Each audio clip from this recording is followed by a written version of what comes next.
Сөзсүз түрдө мамлекет ушундай мыйзамдарды кабыл алып жатканда жалпы шартты жакшыртуусу керек деген ойдомун. Ал кандай шартта? Эң биринчи кезекте китептерди кыргыз тилине которуу керек. Кыргыз тилдүү адистерди, мугалимдерди даярдоо керек. Мына ошол шарт.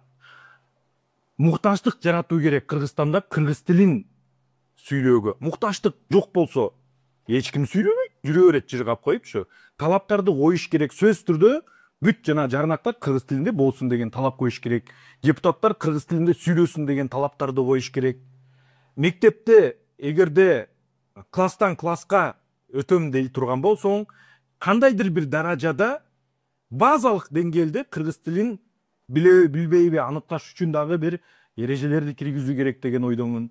Ошентип анан биз кыргыз тилин өнүктүрүп өстүрөбүз. Анан бирөөлөрдөн коркуп эле алар тигиндей кылат, алар мындай кылат деп отура бергенде болбойт. Өзүбүздөн башташыбыз керек деген ойдомун. Эң биринчи кезекте эл өкүлдөрү башташы керек.